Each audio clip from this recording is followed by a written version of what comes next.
Hello, तो जय हिंद, नमस्कार साथियों। आज के पार्ट 2 20 MCQ के साथ पुनः उपस्थित हैं, तो आप लोग देखना ना भूलें।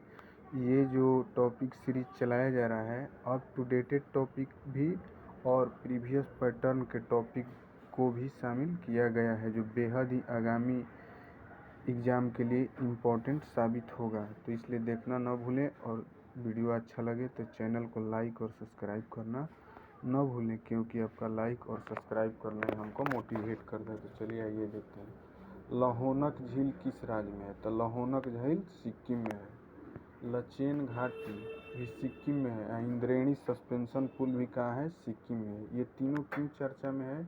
इसको चर्चा में होने का कारण क्या है? तो चर्चा में होने का कारण है कि लहोनक झील पर बादल फटने से लचेन घाटी में जो है बाढ़ आ गया, जिससे 5 लोगों की मौत हो गई, और इंद्रेणी सस्पेंशन पुल जो तीस्ता नदी पर है वो बाढ़ में बह गया।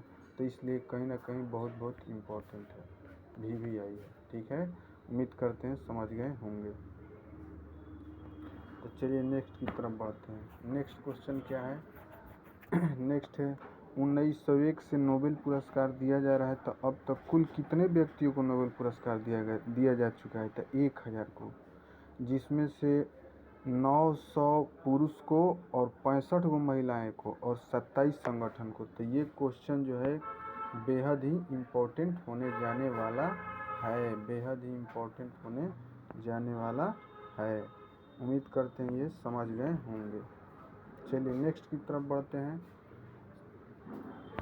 किस क्षेत्र में महिलाएं सबसे अधिक नोबेल पुरस्कार प्राप्त कर चुकी हैं? तो शांति के क्षेत्र में 19 बहुत इम्पोर्टेंट है, आप इसको अच्छी तरह याद रखें। सबसे कम किस क्षेत्र में प्राप्त की हैं? तो अर्थशास्त्र में 3 सब महिलाएं सामान्यतः 6, 7, 8। और साहित्य के क्षेत्र में 17 बार। अर्थशास्त्र के क्षेत्र में अकेले पुरस्कार जीतने वाली पहली महिला कौन है? तो हार्वर्ड विश्वविद्यालय की प्रोफेसर क्लाउडिया। पहली महिला जिसने नोबेल पुरस्कार जीती मैरी क्यूरी 1903 में भौतिकी के क्षेत्र में, और यह ऐसी महिला है जो 2 बार नोबेल पुरस्कार प्राप्त की। 1911 में शुद्ध रेडियम रसायन के लिए, दोनों अलग अलग क्षेत्र में। एक पहली बार जो प्राप्त की थी भौतिकी के क्षेत्र में, और दूसरी बार शुद्ध रेडियम रसायन के लिए। तो उम्मीद करते हैं इतना समझ में आ गया होगा। चलिए नेक्स्ट चलते हैं। नेक्स्ट क्या है? नेक्स्ट है दर्पण का सूत्र क्या होता है? कभी कभी एग्जाम में पूछ लिया जाता है, railway group D, NTPC, SSC में कई बार पूछा गया है। तो दर्पण और लेंस में आदमी जहुआ जाता है, कंफ्यूज में हो जाता है। तो दर्पण में द माने कोई चीज़ आपको देगा तो आप ले करके अमीर बनिएगा, यानी ऐड करके पॉजिटिव होइएगा। तो उसी तरह 1/v + 1/u = 1/f होता है। लेंस माने कोई ले लेगा आपसे सामान तो आप घाटे में रहिएगा, तो वहाँ केवल चिन्ह यहाँ क्या हो जाता है? बदल जाता है। यहाँ चिन्ह केवल क्या होता है? बदल जाता है। यहाँ जो प्लस है तो माइनस होता है। किसके लिए? लेंस के लिए, लेंस के लिए। उम्मीद कर रहे हैं ये समझ रहे होंगे। बाकी जस का तस। सूर्य का व्यास पृथ्वी के व्यास का कितना गुना होता है? तो सूर्य का व्यास पृथ्वी का व्यास का 110 गुना होता है। 110 गुना। ऐसे सूर्य का व्यास कितना है? तो 13,92,000 kilometre. The Spirit of Laws पुस्तक के लेखक कौन है? तो मॉन्टेस्क्यू। कौन है? मॉन्टेस्क्यू। एग्जाम के दृष्टिकोण से बेहद ही इम्पोर्टेंट होने जाने वाला है। 14 सूत्री रिपोर्ट का संबंध किससे है? तो मोहम्मद अली जिन्ना से। और इसको कब पेश किया था? तो मार्च 1929 में।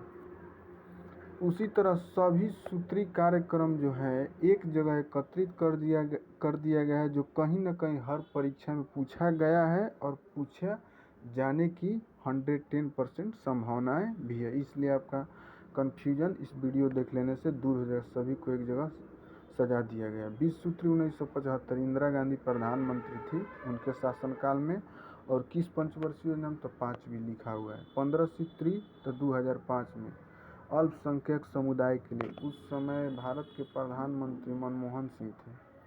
11 सूत्री गांधी इरविन समझौते के दौरान, जो 4 मार्च 1931 को हुआ था, जिसमें लॉर्ड इरविन और गांधी जी के बीच हुआ था, इसीलिए इसको गांधी इरविन समझौता बोलते हैं।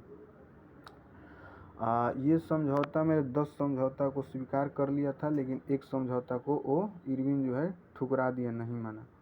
किस आंदोलन को दिल्ली चलो आंदोलन के नाम से जाना जाता है? तो व्यक्तिगत सत्याग्रह आंदोलन, जो पवनार आश्रम से हुआ था 17 अक्टूबर 1940 को, जिसके गांधी जी इस आंदोलन को प्रारंभ किए थे। और इसके प्रथम सत्याग्रही कौन थे? एक ट्रिक है, BJB, यानी कौन कौन? यहाँ जवाहरलाल नेहरू, ठीक है, ये हो जाएंगे ब्रह्मदत्त, ये कौन हो जाएंगे? विनोबा भावे, यानी विनोबा भावे, जवाहरलाल नेहरू, ब्रह्मदत्त। उम्मीद करती हैं समझ में आ गया होगा।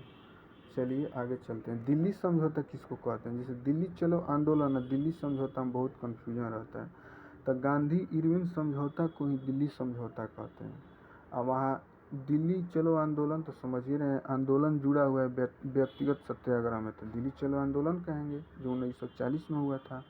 और दिल्ली समझौता 4 मार्च 1931, यानी गांधी इरविन समझौता को ही दिल्ली समझौता कहते हैं। संविधान संशोधन की कुल कितनी विधियाँ हैं? तो 3 विधियाँ हैं। नकदी लेन देन का सिद्धांत किसने दिया? तो फिशर ने। स्वीडन की मुद्रा क्या है? तो क्रोना, और राजधानी स्टॉकहोम। अफ्रीका का सर्वोच्च पर्वत शिखर माउंट किलिमंजारो, जो तंजानिया में अवस्थित है, यानी अफ्रीका का सर्वोच्च पर्वत शिखर कौन है?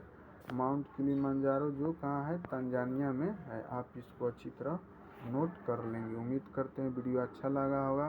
वीडियो अच्छा लगा हो चैनल को लाइक सब्सक्राइब करना ना भूलें। ऐसा कंटेंट आपको दिया जाता रहेगा। तो धन्यवाद, तब तक के लिए मिलते हैं नेक्स्ट वीडियो में।